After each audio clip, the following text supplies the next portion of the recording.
नमो सिद्धानं नमो आयर्यानं नमो गजायानं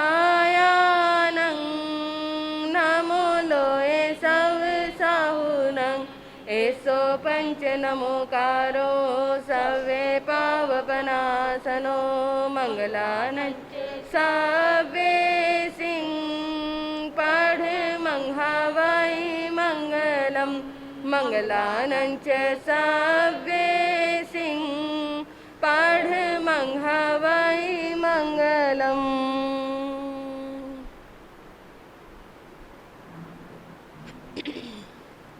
अरहंतो भगवंत इंद्र महिता सिद्धाश्च सिद्धिस्थिता आचार्या जिन शासनो नतिकरा पूजा उपाध्यायिका श्री सिद्धांत सुपाठिका मुनिवरा रत्नेत्रया राधिका पंचैते परमेष्ठिनो प्रतिदिनं कुर्वन्तु नो मंगलम कुर्वन्तु नो मंगलम। बोलिए भगवान महावीर स्वामी की। चारित्र चूड़ामणि गुरुदेव श्री मायाराम जी महाराज की। खद्दर धारिणी महान साध्वी श्री मथुरा देवी जी महाराज की। संसार ये सपना है, 2 दिन की जवानी है। संसार ये सपना है, 2 दिन की जवानी है। जिंदगी और कुछ भी नहीं, सुख दुख की कहानी है। संसार ये सपना है, 2 दिन की जवानी है। जिंदगी और कुछ भी नहीं, सुख दुख की कहानी है। संसार ये सपना नहीं, जीवन खोना है, नहीं मन भटकाना है। जीवन का मतलब तो इसे सफल बनाना है। नहीं जीवन खोना है, नहीं मन भटकाना है। जीवन का मतलब तो इसे सफल बनाना है।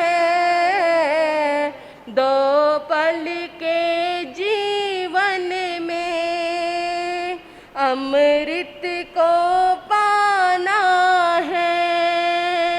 जिंदगी और कुछ भी नहीं, 2 दिन की जवानी है। संसार ये सपना है, 2 दिन की जवानी है। संसार ये नदियाँ हैं और धर्म किनारा है। जीवन का सहारा तो बस धर्म हमारा है। संसार ये नदियाँ हैं और धर्म किनारा है। जीवन का सहारा तो बस धर्म हमारा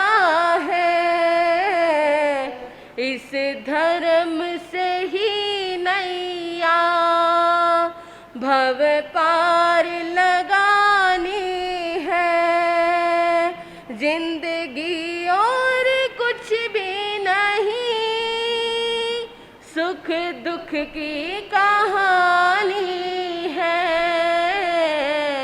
संसार ये सपना है, 2 दिन की जवानी है, दिन रात को आना है, आकर चले जाना है, यौवन तो कुछ दिन का,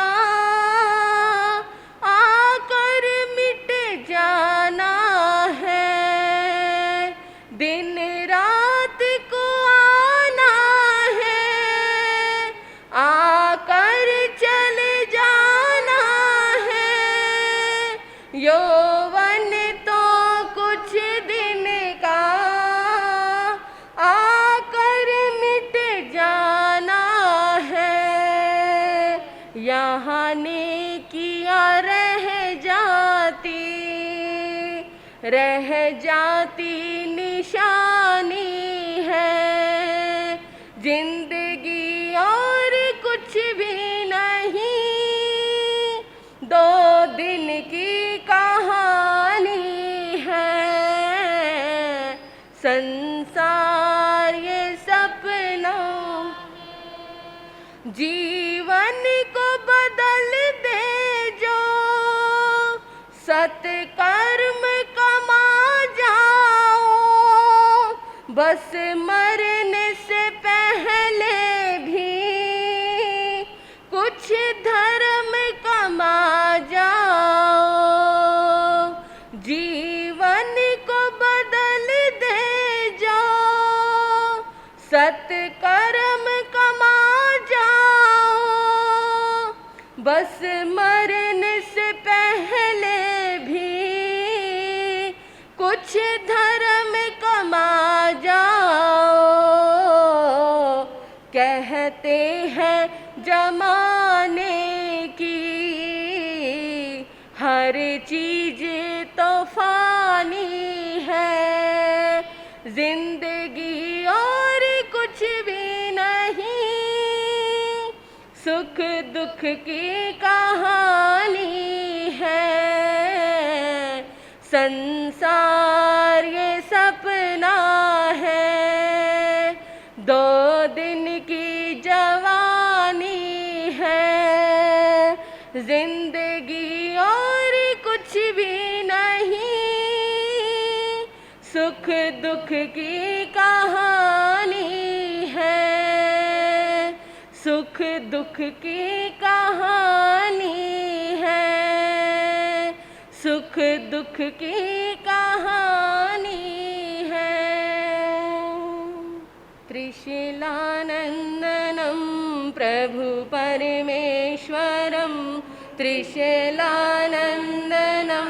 प्रभु परमेश्वरं, स्वीकारो प्रभु मेरा मंत्रणं, स्वीकारो प्रभु मेरा मंत्रणं, वीर अति वीर की धीर गंभीर की, वीर अति वीर की धीर गंभीर की, सन्मति वीर की जय हो सन्मति वीर की जय हो महावीर की, सन्मति वीर की जय हो महावीर। अनंत उपकारी शासनपति शर्मन भगवान महावीर स्वामी को अनंत अनंत वंदन करने के पश्चात परम पूज्य परम श्रद्धाएं मेरी आस्थाओं के सुमेरु शिखर पूज्य गुरुदेव एवं मेरे जीवन के निर्माता श्री गुरनी जी महाराज के पवित्र पावन चरण कमलों में रहकर जो कुछ भी मैं अपनी अल्प बुद्धि द्वारा ग्रहण कर रही हूँ वह आपके समक्ष कहने का प्रयास करूँगी। उपस्थित धर्म प्रेमी श्रोतागण, आप प्रतिदिन भगवान महावीर स्वामी की धर्म देशना को श्रवण कर रहे हैं। आपने सुना स्तुति क्यों करनी चाहिए, स्तुति करने का क्या फल मिलेगा। दूसरा, भगवान महावीर स्वामी को क्यों सुने। बंधुओं, भगवान महावीर स्वामी को इसलिए सुनना है कि वो सिर्फ इस जन्म तक हमारे साथ ना रहे। एक पत्नी जब अपने पति के साथ संबंध जोड़ती है तो वो जन्मों जन्मों का संबंध मांगती है। हिंदू परंपरा में वो कहती है कि मुझे 7 जन्म तक यही पति मिलना चाहिए। जब एक इंसान के लिए, एक संबंध के लिए हम ये बात कह सकते हैं तो भगवान के लिए क्यों नहीं। कौन ऐसा प्राणी होगा जो भगवान को अगले जन्मों में ना चाहे। कौन ऐसा व्यक्ति होगा जो ये ना चाहे कि भगवान तू मुझे हर जन्म में मिलता रहे।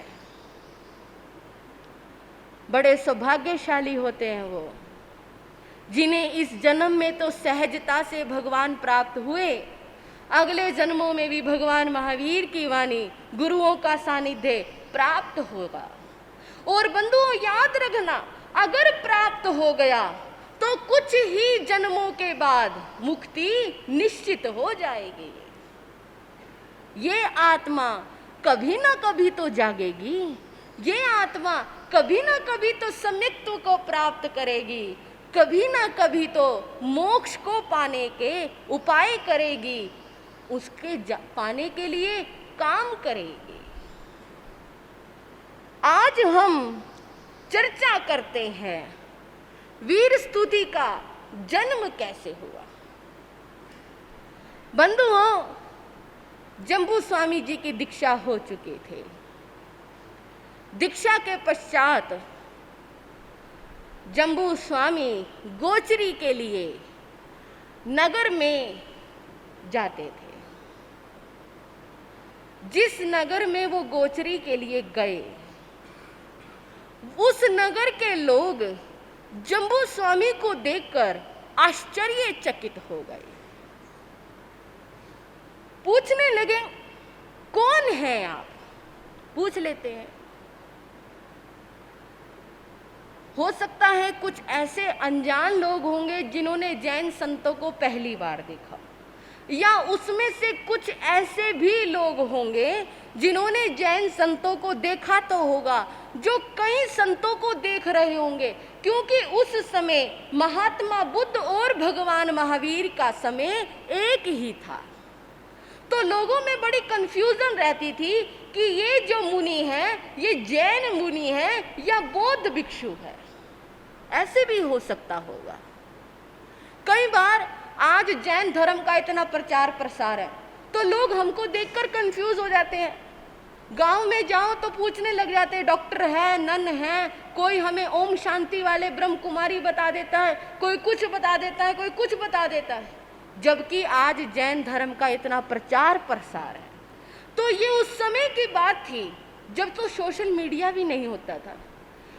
उन लोगों ने पूछ लिया होगा, कौन है आप, किस संघ के हैं, किस ग्रुप के हैं, आप किस भगवान को मानते हैं। जम्बू स्वामी जी ने बताया, मेरा नाम आर्य जम्बू मुनि है, मेरे गुरु आचार्य श्री सुधर्मा स्वामी हैं और हम भगवान महावीर को मानते हैं, हम उनके शासन में विचरण करने वाले हैं। अच्छा, भगवान महावीर को मानते हो? हाँ। उन लोगों ने हो सकता है भगवान को ना देखा हो, इसलिए पूछ लिया, तुम्हारे भगवान कौन थे, तुम्हारे भगवान कैसे थे, कैसा उनका ज्ञान दर्शन चारित्र था, उनमें क्या विशेषताएं थी, बताओ हमें। बंधुओं, सुनकर जम्बू स्वामी जी हैरान रह गई। भगवान के विषय में तो मैंने कभी अपने गुरु से पूछा ही नहीं। भगवान महावीर स्वामी कैसे दिखते थे, कैसे बोलते थे, क्या सुनाते थे, कैसा उनका ज्ञान दर्शन चारित्र था, कभी जानने की कोशिश ही नहीं की। मन खेद खिन्न हो गया। सब कुछ सीखा, अरे भगवान के बारे में नहीं पूछा आज तक मैंने। क्या बताऊंगा मैं लोगों को। बिना कुछ बताए कहे वापिस लौट आए। मन में जिज्ञासा हुई, आज सबसे पहले अपने गुरुदेव से भगवान महावीर स्वामी के विषय में पूछूंगा, जानूंगा। बंधुओं, शिष्य का अर्थ क्या है? शिष्य का अर्थ है जो सीखने को आतुर रहे, जो सीखने को ललायत रहे, जो कुछ नया जानना चाहे। यदि मन में कोई जिज्ञासा उत्पन्न होती है, उसे दबाकर ना रखे। यदि आज उस जिज्ञासा को दबा दिया तो वो अंतर में ही रह जाएगी। प्रतिदिन अंतर में दबी हुई हमारी वो चिंता, हमारी वो जिज्ञासा एक दिन चिंता का कारण बन जाएगी। गुरु का अर्थ है जो सिखाने को तैयार रहे। देखो दोनों में कैसा सामंजस्य भाव है। शिष्य सीखने को तैयार रहे, गुरु सिखाने को तैयार रहे। इसलिए जब गुरु और शिष्य का संगम होता है तो त्रिवेणी फूट पड़ती है। गुरु तो देते ही देते हैं, लेकिन सीखने वाला भी योग्य होना चाहिए। गुरु दे रहे हैं और सामने अयोग्य पात्र बैठा हुआ हो तो गुरु कैसे दे सकते हैं? देने वाला तो दे रहा है, लेकिन लेने वाले की झोली यदि फटी हुई हो तो वो कैसे ले सकता है? लेने वाले का पात्र यदि गंदा हो, मलिन हो, टूटा हुआ हो तो बंधुओं उस पात्र में वो ग्रहण नहीं कर सकता। शेरनी का दूध सोने के पात्र में ही ठहरता है। उसी प्रकार जो ज्ञान होता है वो योग्य शिष्य के भीतर में ही ठहरता है। ग्रहण करने वाले में सरलता होनी चाहिए, निश्चलता होनी चाहिए, विनम्रता होनी चाहिए, तभी वो ज्ञान ग्रहण कर सकता है। अन्यथा ज्ञान को ग्रहण करना इतना आसान नहीं होता। जैसे कोई भी व्यक्ति, प्रत्येक आदमी घी नहीं पचा सकता। घी खाएगा पेट खराब हो जाएगा, घी खाएगा बीपी बढ़ जाएगा, घी खाएगा कोलेस्ट्रॉल बढ़ जाएगा, घी खाने से कितनी बीमारियां हो जाएंगी। प्रत्येक व्यक्ति घी नहीं पचा सकता। लेकिन हरियाणा का अगर कोई जाट भाई हो, उसको कितना घी खिला लो, उसको घी क्या मांगता है।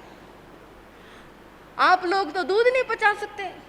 एक दिन प्योर दूध पी लोगे, अगले दिन कह दोगे भाई पेट खराब हो गया। और उनको कच्चा दूध कितना पिला लो। योग्यता है किसके भीतर में क्या ग्रहण करने की शक्ति है। जब एक खाने के लिए भी योग्य शरीर का होना जरूरी है, तो ज्ञान के लिए कितनी जरूरत है एक योग्य पात्र का होना, एक योग्य व्यक्ति का होना। गीता में श्री कृष्ण ने अर्जुन से कहा, तद्विधि प्रणिपातेन परिप्रश्नेन सेवया उपदेक्षयन्ति ते ज्ञानम ज्ञानिनस्तत्वदर्शिनः। उन्होंने कहा, अर्जुन यदि ज्ञान लेना हो तो पहले विधिवत गुरु को प्रणाम करो। क्या कहा?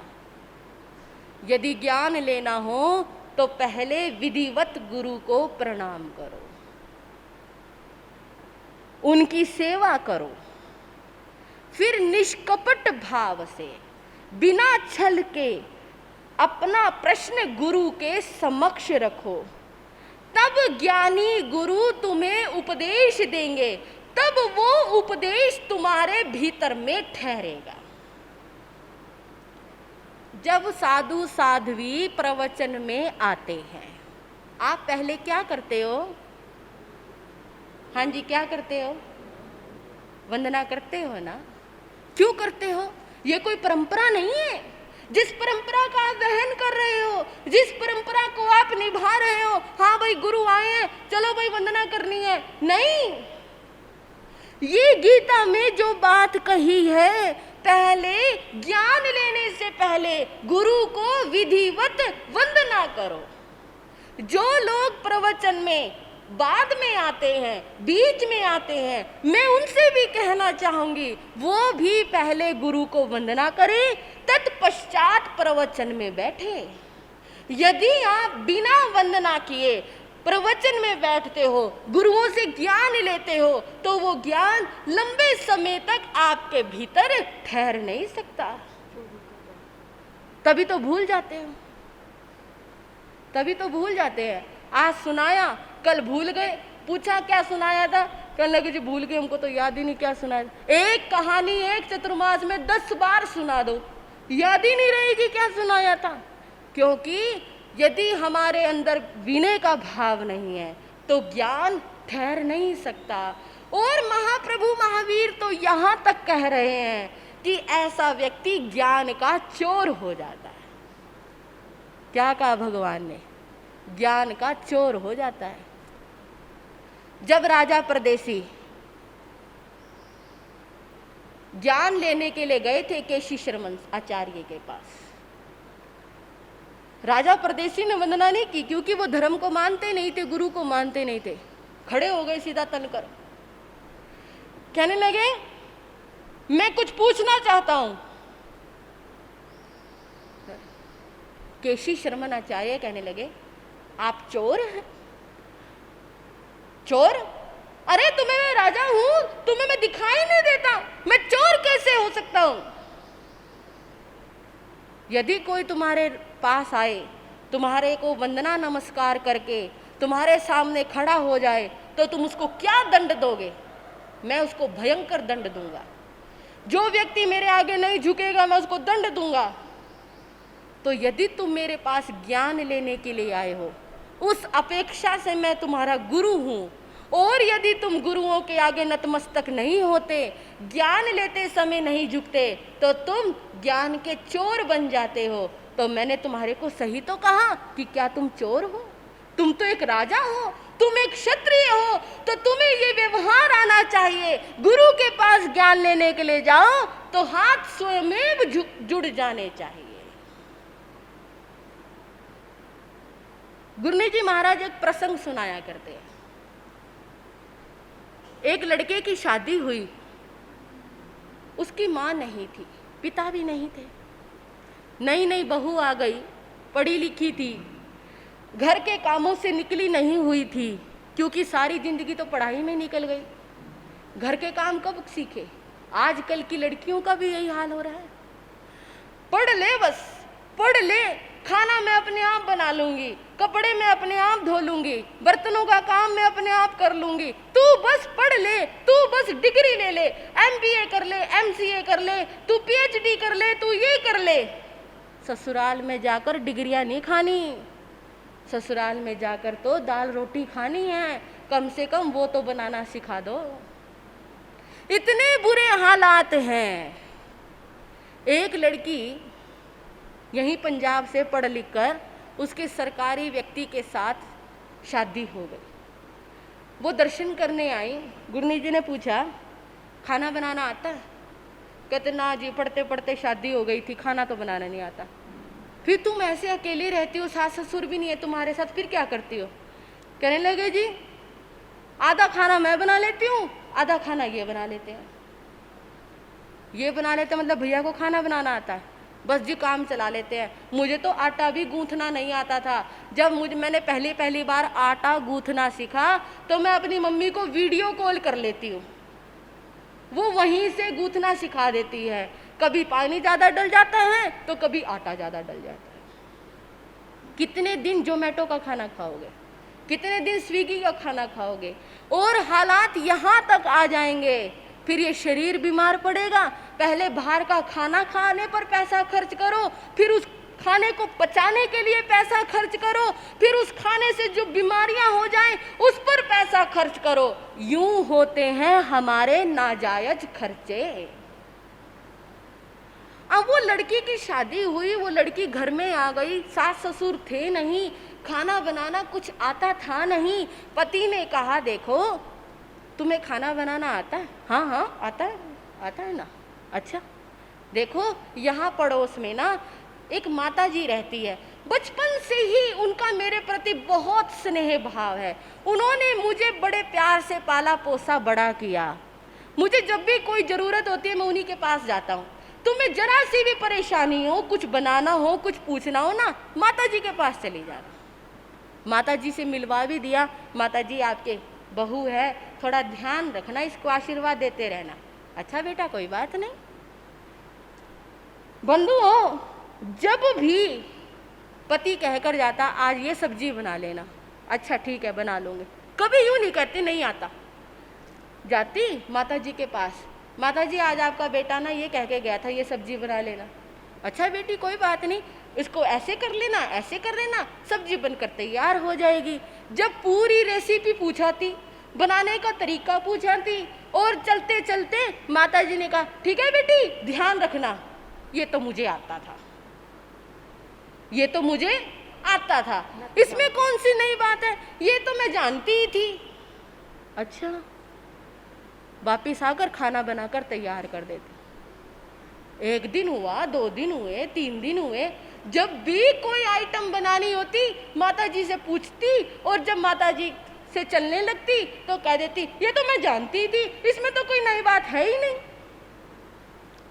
अब देखो व्यक्ति का भी कोई स्वाभिमान होता है, कम से कम धन्यवाद ना दे सको तो यूं तो मत कहो ये तो मैं जानती थी तो पूछने क्या करने गई थी।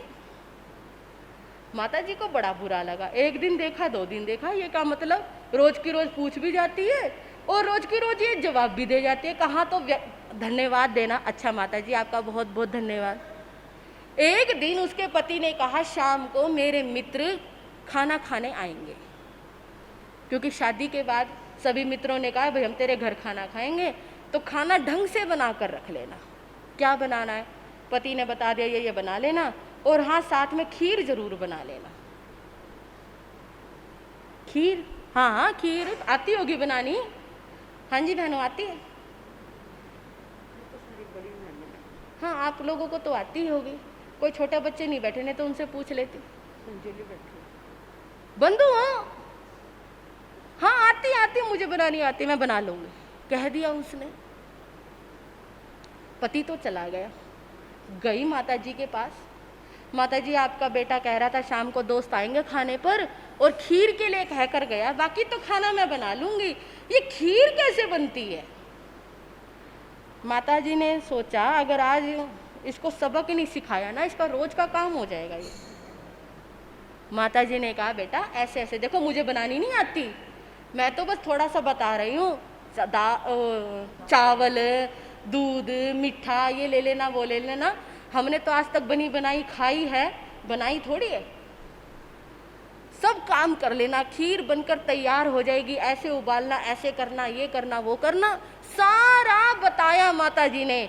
और जब वो चलने लगी, चलते चलते जब उसने ये बात कही, हाँ इतना तो मैं जानती ही थी। माता जी ने फिर आज झटका लगा, देखा करेगी ना काम। माता जी ने कहा बहू 1 मिनट, एक चीज तो मैं भूल ही गई बताना। क्या माता जी? कहने लगे जब खीर बनकर तैयार हो जाए ना उस पर थोड़ी सी राख बुरक देना और स्वाद आएगा। कोई तो केसर डलवाता है, उस पर मेवा डलवाता है। माता जी कहने लगे थोड़ी सी राख बुरक देना और स्वाद आएगा। और चलती चलती वो फिर कह गई अच्छा ये तो मैं जानती ही थी, जानती थी तो बना ले। घर गई, सारा खाना तैयार किया, खीर तैयार की, जैसे माता जी ने कही थी वैसे खीर बनाई। खीर बनकर तैयार हो गई। जब खीर सर्व करने का समय आया उसे माता जी की बात याद आ गई कि जब खीर सर्व करने लगो तो थोड़ी सी राख बुरक देना। उसने राख ली और थोड़ी थोड़ी सारी खीर में डाल। जब मित्रों ने सारा खाना खाया, वाह वाह करने लगे, जब खीर खाने का नंबर आया, जैसे ही खीर की चम्मच मुंह में गई, थू थू थू थू थू थू हो गई।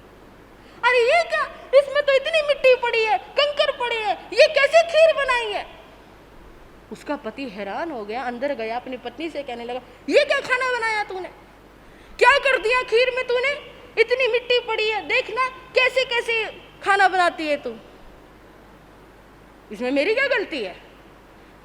जैसे मैं तो माता जी से पूछ कर आई थी, जैसे माता जी ने कहा मैंने वैसी खीर बनाई है। उन्होंने कहा था बाद में खीर में राख डाल देना, मैंने डाल दी, मेरी क्या गलती है इसमें? अरे पागल, कोई खीर में भी राख डालता है क्या? खीर में मेवा डलता है, केसर डलती है, राख थोड़ी डलती है। देखो जी, मुझे कहने की जरूरत नहीं है, ये तुम्हारी माता जी के काम है। लड़के को बड़ा आश्चर्य हुआ, आखिर अम्मा ने मेरे साथ ऐसे क्यों किया? कुछ ना कुछ बात जरूर होनी चाहिए। वो अपनी बहू को लेकर घर गया, कहने लगा, अम्मा आज आपने अच्छा नहीं किया। क्यों बेटा, क्या हो गया? कहने लगा, आज सारे दोस्तों के सामने ना मेरी बेइज्जती हो गई, और ऐसे ऐसे आपने खीर में राख डलवा दी। खीर में राख कौन डलवाता है? कहने लगे, बेटा ये मेरा कसूर नहीं है। और किसका कसूर है? ये कसूर है तेरी बहू का। ये तो कह रही है कि आपने बताया था।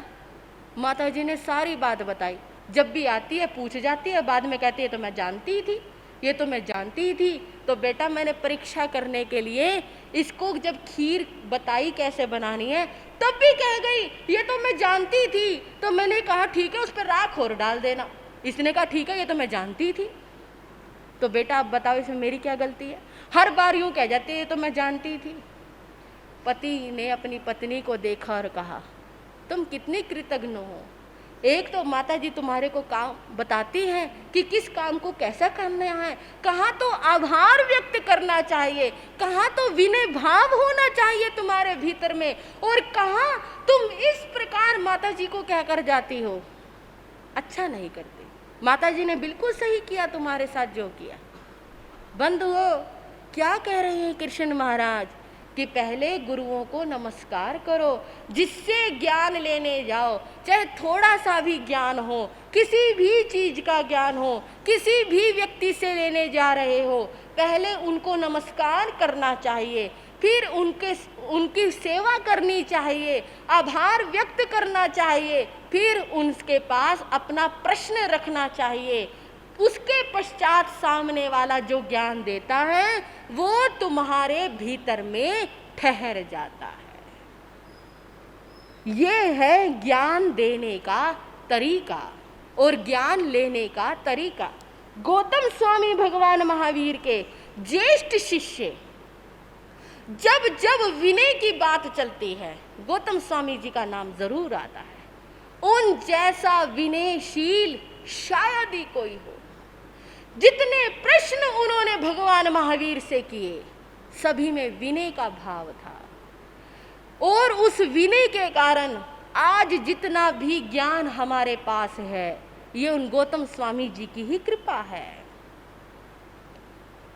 एक प्रसंग और याद आया मुझे, महाभारत के युद्ध का। जिस समय महाभारत का युद्ध प्रारंभ होने को था, उस समय पांडव और कौरवों ने निश्चय किया कि हम श्री कृष्ण से सहायता मांगने के लिए जाएंगे। एक दिन निश्चित हो गया, वहां पर सबसे पहले दुर्योधन पहुंच गया, और जहां श्री कृष्ण महाराज उस समय आराम कर रहे थे, और उनकी शैया के पास, एक सिरहाने के पास एक सिंहासन बिछा हुआ था। दुर्योधन ने देखा श्री कृष्ण वासुदेव आराम कर रहे हैं, मैं इनके सिरहाने जाकर बैठ जाता हूं। बैठ गया। थोड़ी देर के पश्चात अर्जुन आए। अर्जुन ने देखा वासुदेव आराम कर रहे हैं, इसलिए वो वहां उनके पैरों की तरफ जो आसन लगे हुए थे वहां जाकर बैठ गए।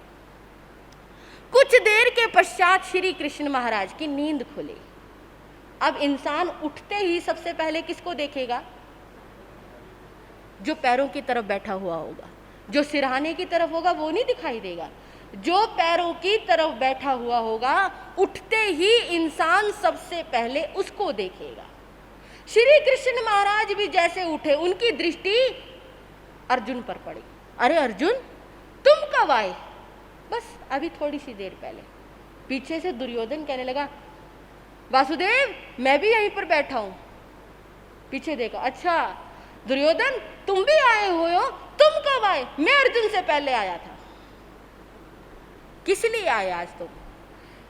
महाभारत का युद्ध शुरू होने वाला है, हम दोनों आपसे सहायता मांगने के लिए आए हैं। देखो मेरी दृष्टि सबसे पहले अर्जुन पर पड़ी, इसलिए सबसे पहले मैं अर्जुन को मौका देता हूं, वो मांगे क्या मांगता है। दुर्योधन कहने लगा, नहीं, सबसे पहले मैं आया था, इसलिए अधिकार पहला मेरा होना चाहिए मांगने का। पहले कौन आया इस बात का महत्व नहीं है, मैंने पहले किसको देखा, महत्व इस बात का है। ठीक है, अर्जुन को पहले अवसर दिया गया कि मांगो, तुम क्या मांगते हो। उस समय अर्जुन ने कहा, वासुदेव मुझे और कुछ नहीं चाहिए। फिर देखो अर्जुन, एक बात याद रखना, मेरे पास दो चीज है। एक तरफ नारायणी सेना, नारायणी सेना में हर योद्धा तुम्हें मिलेगा, 18 करोड़ की सेना तुम्हें मिलेगी, इतनी बड़ी सेना तुम्हें मिलेगी, और दूसरी तरफ मैं अकेला। बताओ तुम्हें क्या चाहिए। अर्जुन कहने लगे, वासुदेव मुझे और कुछ नहीं चाहिए, बस मुझे तो आप चाहिए। दुर्योधन मन ही मन खुश हुआ, कितना मूर्ख है, अकेले कृष्ण को लेकर क्या करेगा। सेना मांग लेता, हाथी घोड़े मांग लेता, अरे योद्धा मांग लेता, कुछ तो मांग लेता। देख लो अर्जुन, ये निर्णय तुम्हारा है। हाँ वासुदेव, ये निर्णय मेरा है, मैं तो बस तुम्हें लेने के लिए आया। ठीक है दुर्योधन, अब तुम बताओ तुम्हें क्या चाहिए। वासुदेव, मैं तो आपसे पूरी नारायणी सेना मांगने के लिए आया हूं, आप मुझे अपनी पूरी नारायणी सेना दे दो। कितनी विचित्र बात, नारायण की सेना ही नारायण के विरुद्ध युद्ध कर रही थी। दुर्योधन खुश होता हुआ चला गया। अर्जुन जैसे मूर्ख भी अगर इस संसार में होना तो जीत निश्चित हो जाती है। कितना मूर्ख है, कृष्ण को मांग लिया। बताओ कृष्ण क्या करेगा। वासुदेव कृष्ण दुर्योधन के जाने के बाद कहने लगे मुस्कुराते हुए, हार निश्चित है तेरी, हार निश्चित है तेरी, हर दम रहेगा उदास। माखन दुर्योधन ले गया, केवल छाछ बची है तेरे पास। हे अर्जुन, ये तूने क्या किया। माखन तो दुर्योधन को दे दिया, सिर्फ छाछ छाछ रख ली। अर्जुन गर्व से कहने लगा, जीत निश्चित है मेरी।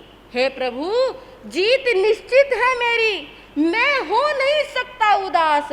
माखन लेकर क्या करूं जब माखन चोर है मेरे पास। ये है भक्त की सरलता, ज्ञान लेने वालों की।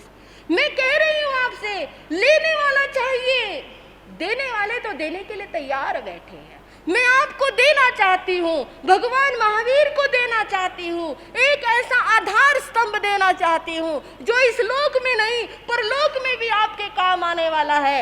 एक ऐसा सूर्य देना चाहती हूँ जो आपकी जिंदगी को इस लोक में नहीं अनेकों जन्मों तक प्रकाशित करके रखेगा।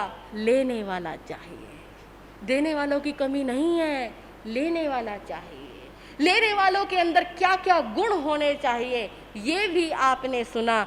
और अब किस तरह से जम्बू स्वामी अपने गुरु सुधर्मा स्वामी के पास जाएंगे, उनसे पूछेंगे और जम्बू स्वामी के प्रश्नों का समाधान आचार्य सुधर्मा स्वामी किस प्रकार करेंगे, सुनेंगे अगले समयों में। आज इतना ही कहकर मैं अपने विषय को विराम देती हूँ और इसी के साथ साथ मैं प्रेरणा देना चाहती हूँ। जो मैंने अभी आपको 16 जुलाई को बताया था कर्नाटक जैन मुनि की हत्या के विषय में, ये हत्या बड़ी दर्दनाक और दिल को झकझोर देने वाली है। बंधुओं, ऐसी ऐसी दुर्घटनाएं जैन समाज में क्रांति पैदा करती है।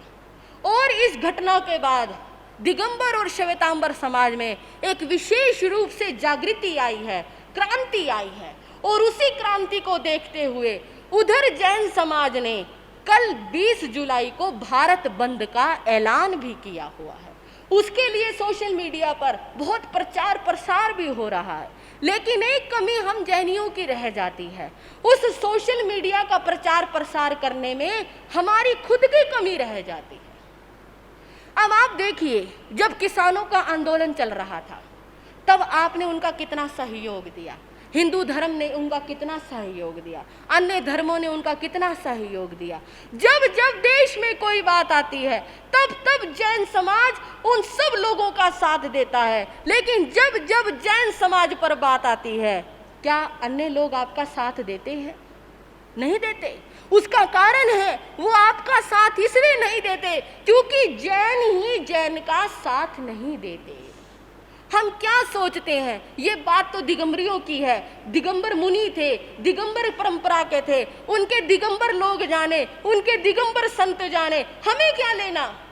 नहीं बंधुओं, अगर यही सोचते रहे, यूं ही लड़ते रहे, यूं ही बटे रहे, यूं ही हम पीछे हटते रहे, तो याद रखना एक दिन आपकी आने वाली पीढ़ी आपको दुत्कारेगी, आपको फटकारेगी और वो कहेगी कि हमारे पूर्वज उन्होंने ये क्या किया। आज एक हो जाने का वक्त है, कुछ करने का वक्त है, लोगों को दिखाने का वक्त है कि जैन समाज छोटा भले ही हो, कमजोर नहीं है। ये वीरों की संतान है, ये महावीर की संतान है, ये उन शूरवीरों की संतान है जो अपने अहिंसा के नाम से जानी जाती है। और ये अहिंसा सिर्फ आपको चुप बैठना नहीं सिखाती, ये अहिंसा आपको हिंसा रोकना भी सिखाती है। ये अहिंसा आपको ये भी बताती है कि यदि कोई भी देश में कहीं पर भी हिंसा होती हो तो उसको रोकने के लिए जैन समाज को एकजुट हो जाना चाहिए। कोई संत किसी भी संप्रदाय का हो, संत संत होता है, उसके महाव्रत होते हैं। 5 महाव्रत लेकर एक साधु तैयार होता है। साधु साध्वी देश की धरोहर है। जैसे देश में एक सैनिक धरोहर होता है, उसी प्रकार एक साधु साध्वी को गुरु किस ढंग से तैयार करते हैं। और जब साधु आप लोगों की संस्कृति की रक्षा करता है, आप लोगों को बुराइयों से बचाता है, हजारों लोगों को एक अहिंसा का संदेश देता है, तो आज उस साधु के साथ हिंसा क्यों? सोचने वाला विषय यह है, जो अहिंसा का संदेश देने वाले हैं उनके साथ हिंसा क्यों? वक्त वक्त पर किस तरह से एक्सीडेंट हुए, दुर्घटनाएं घटित हुए, ये जैन साधु साध्वियों की हानि का प्रतीक है। हमारा जैन धर्म तो पहले ही आजकल के नए युवक युवतियां जैन दीक्षा लेने से कतराते हैं। और उस प्रकार यदि ऐसे साधु साध्वी, होनहार साधु साध्वी, अभी पीछे 2 साध्वियों का एक्सीडेंट हुआ था, उसमें एक साध्वी तत्व ज्ञान को जानने वाली थी, ऐसे गूढ़ विषयों को पढ़ाती थी जो गूढ़ विषय मेरे ख्याल से 1000 में से किसी साधु साध्वी को आते। लेकिन देखो क्या हुआ उनके साथ, एक ऐसी होनहार साध्वी जैन समाज से चली गई। चिंतन करके देखिए कब तक ऐसा होगा। और ये अभी नहीं, 5-6 सालों से लगातार हो रहा है। कभी किसी आचार्य का एक्सीडेंट हो जाता है, कभी किसी साध्वी का एक्सीडेंट हो जाता है, बहाना बना देते हैं, ऐसे चल रहे थे, वैसे चल रहे थे। बंधुओं, जैन साधु के ऊपर कोई शासन लागू नहीं होता। जो जैन साधु होते उनका कोई आधार कार्ड नहीं होता, उनका कोई एड्रेस नहीं होता, और वो क्या मांगते हैं? 2 रोटी बस, और वो भी अपने संयम पालना करने के लिए। और उनकी क्या इच्छा होती है, चिंतन करके देखिए। इसलिए मैं चाहती हूं आप भी इस घटना का विरोध करें। आपके हैबोवाल समाज से भी ये घटना, इस विरोध को पूरी दुनिया भर में प्रदर्शित करना है। आपकी हैबोवाल समाज की आवाज भी दूर दूर तक जानी चाहिए, ताकि अन्य श्वेतांबर स्थानकवासी समाज के अंदर भी जागृति आए। ये शुरुआत दूसरा करे, हमें क्या लेना, ये शुरुआत हमसे होनी चाहिए। इसकी शुरुआत हम करें, हमें इस बात को महत्वपूर्ण बनाना है। और जब ये बात मैंने अपने प्रधान जी के आगे रखी और प्रधान जी ने इस बात को तहे दिल से स्वीकार किया, कितनी बड़ी बात है। उन्होंने गुरुओं की बात को नीचे नहीं गिरने दिया। उन्होंने ये कहा, गुरनी जी जैसा आप कहोगे वैसा हो जाएगा। इसमें क्या बात है, कितनी अच्छी बात है। ये है जैन समाज की एकता की बात, ये है अखंडता की बात। यदि आज हम आगे आएंगे, सरकार को ये बताना है कि जैन समाज अलग नहीं है, जैन समाज एक था, एक है, सभी महावीर की संतान है। ठीक है, अब जैसे एक पिता के 4 पुत्र हो, चारों पुत्र अलग अलग हो जाए तो क्या वो एक नहीं कहलाते? पिता तो एक ही है ना।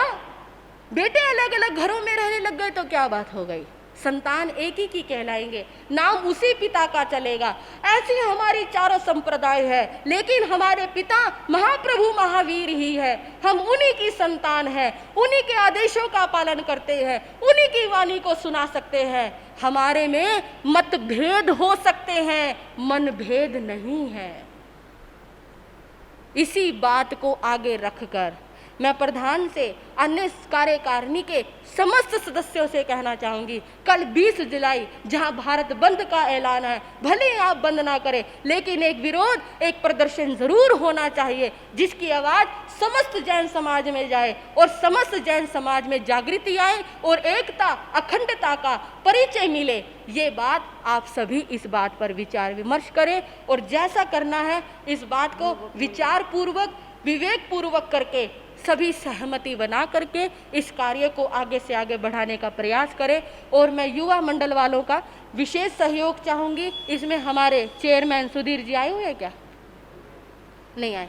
हाँ जी, प्रधान जी भूपेश जी और जो भी आपके संघ के जितने भी सदस्य हैं, कल युवा मंडल का हर व्यक्ति वहां पर मौजूद होना चाहिए। प्रवचन में तो चलो नींद आती है, बोरियत होती है, इन कामों में नींद नहीं आती। इस समय तो नींद तोड़कर काम करना है, जागृति के साथ काम करना है, कोई लड़ना नहीं है, सिर्फ एक प्रदर्शन करना है। और इस प्रदर्शन की आवाज इतनी होनी चाहिए कि हमारा प्रदर्शन भले ही मौन प्रदर्शन, अहिंसा प्रदर्शन हो, लेकिन इसी प्रदर्शन से महात्मा गांधी ने देश को आजाद करवाया था। अहिंसा में वो ताकत है। जब एक देश आजाद हो सकता है तो देश में रहने वाला संत समाज सुरक्षित नहीं हो सकता। क्यों नहीं हो सकता? इसी अहिंसा के बल पर जहां इतने बड़े बड़े काम हो गए, इसी अहिंसा के बल पर हमारे को अपनी जीत निश्चित करनी है। श्री संघ ऐसा करें और बहुत सुंदर ढंग से करे, ऐसी मैं उनसे उम्मीद करती हूँ। अब श्री गुरनी जी महाराज की मंगलमय वाणी आप सभी श्रवण करेंगे। बोलिए भगवान महावीर स्वामी की।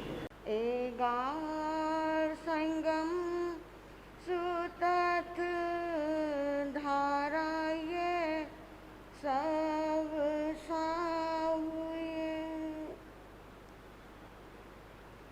धर्मानुरागी सुश्रावक गण, आप सभी अभी ज्ञान लक्ष्मी को बटोर रहे थे।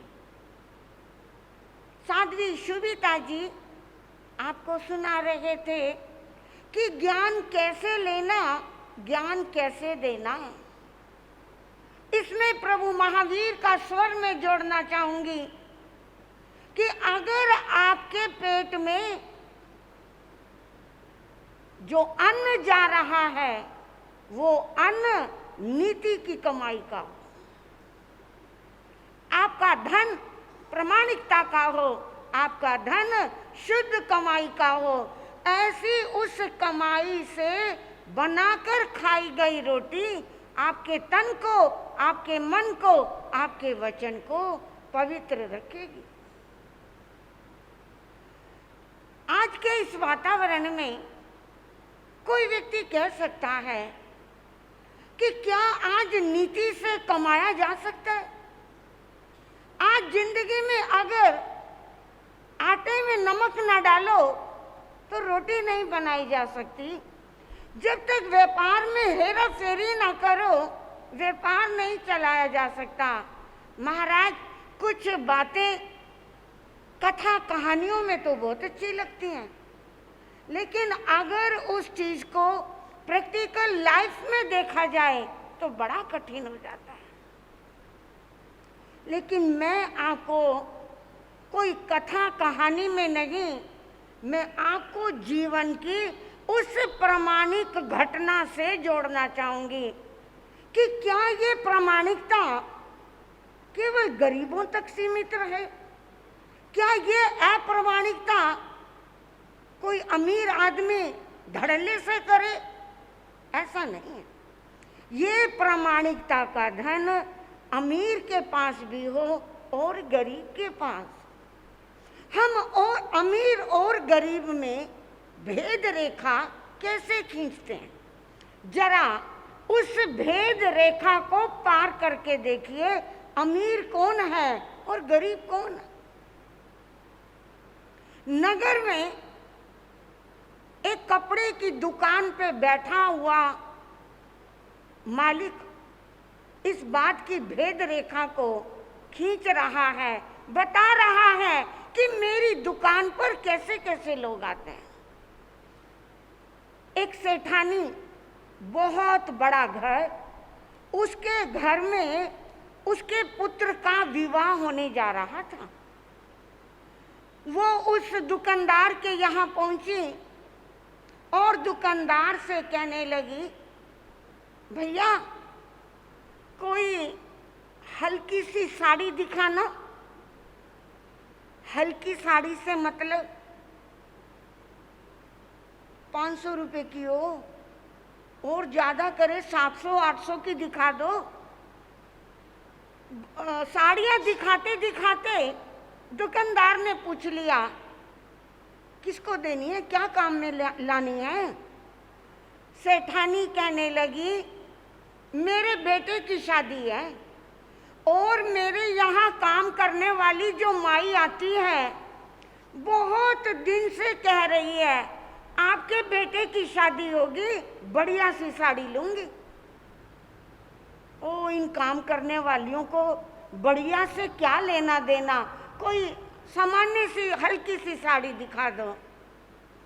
दुकानदार ने साड़ी दिखाई।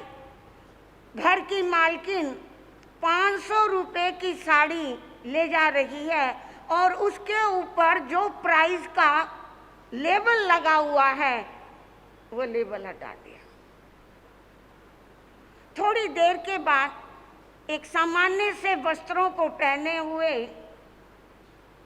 एक महिला आई।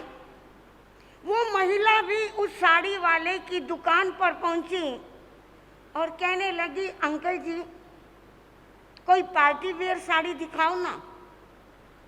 दुकानदार साड़ी मांगने वाली उस महिला को ऊपर से नीचे देख रहा है, क्या ये पार्टी वेयर साड़ी पहनेगी, इसकी औकात लगती तो नहीं कि ये पार्टी वेयर साड़ी पहनेगी। फिर भी पूछ लिया, कितने तक की दिखाऊं। वो सामान्य सी महिला कह रही है, पैसे की चिंता नहीं करना, आप बढ़िया साड़ी दिखाओ जिसका रंग फेड ना हो, ऐसी साड़ी हो जिसे पहनने के बाद मेरी मालकिन के बेटे की बहू जच जाए।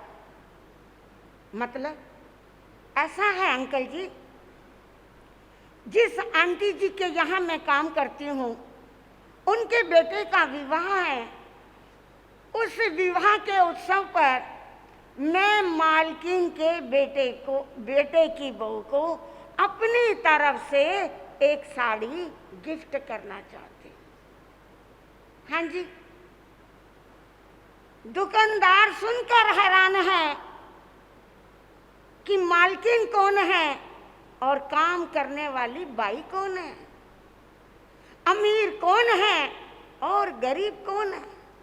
अमीर के पास से जो साड़ी जा रही है वो हल्की साड़ी जा रही है, लेकिन अपनी काम करने वाली बाई को ये शो किया जा रहा है, मैं तेरे लिए 2500 की साड़ी लाई हूं।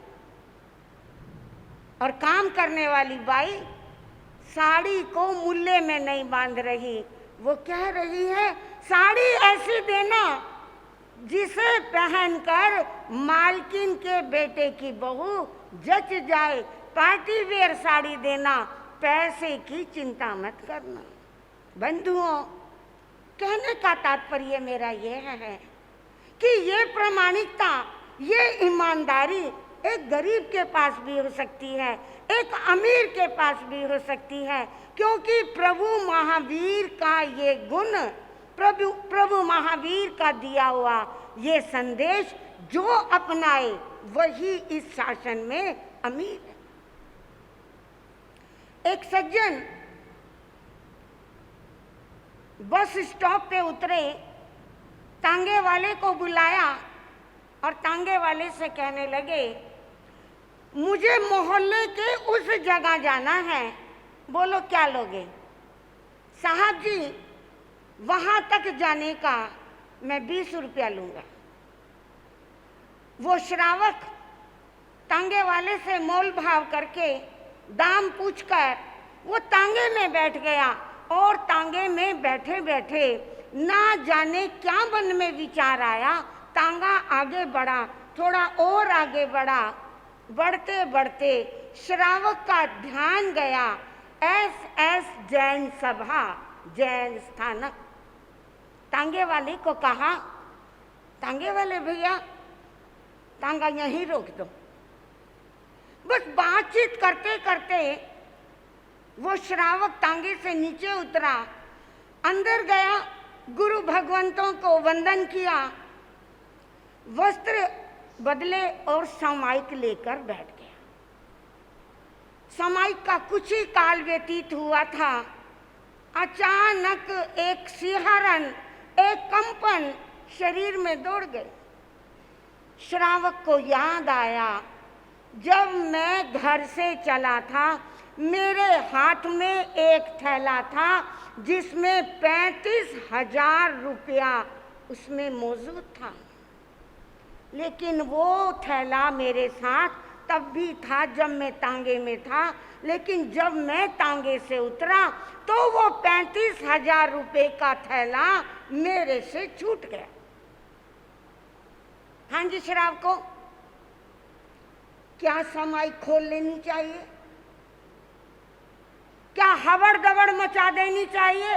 क्या उठकर गुरुओं के पास जाना चाहिए कि गुरु महाराज पंचांग में देखकर बताओ कि मेरा ये थैला मुझे मिलेगा या नहीं मिलेगा? दृढ़ धर्मी वो श्रावक अपने मन में चिंतन कर रहा है, समायिक बीच में नहीं पारूंगा, और समायिक पार भी लूं तो क्या ये निश्चित है कि मेरा वो बैग मुझे मिल जाएगा? अगर वो मेरा धन प्रमाणिक होगा तो वो धन मेरा कहीं दूर नहीं जाएगा, वो धन मुझे वापस मिलेगा। और अगर वो धन अप्रमाणिक है, किसी गरीब की आह का धन है, तो वो मेरा धन मेरे पास होकर भी मुझसे छूट जाता। मैं समायिक नहीं खोलूंगा और ना ही इस कार्य में मैं अपने गुरुओं को जोड़ूंगा। मेरा धर्म मुझे कहता है, मेरी समायिक का बल मुझे कहता है कि मुझे दृढ़ता से अपनी समायिक को पूरा करना चाहिए। बंधुओं, अपने मन को शांत करके, समता रख के वो श्रावक समायिक में बैठे रहे। समायिक को पूरा करके वस्त्र बदल के बंधुओं अभी वो स्थानक के दरवाजे तक ही पहुंचे थे। इतनी देर में वो तांगे वाला जब अपने घर पहुंचा, उसने घोड़ा तांगे से अलग किया, तांगे को ठीक करके जो वो व्यवस्थित करके लगा रहा था, अचानक एक थैला ऊपर से नीचे गिरा। ये थैला कहाँ से आ सकता है? मेरी लास्ट सवारी वो बाबूजी थे। बाबूजी ने सोचा कहीं और जाने का था, लेकिन वो एक जगह और उतर गए। ये थैला जरूर उनका होगा। थैला खोल कर देखा उसमें बहुत सारे नोट थे, नोट को हाथ नहीं लगाए। मुझे ये थैला तुरंत पहुंचाना चाहिए, कहीं ऐसा ना हो वो लाला कहीं निकल जाए।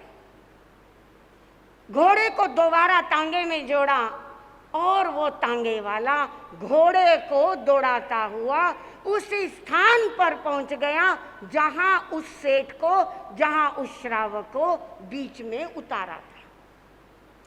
तांगे वाले को देखकर श्रावक के सांस में सांस आई, उसके मन को सुकून मिला कि मैं कुछ पूछूं।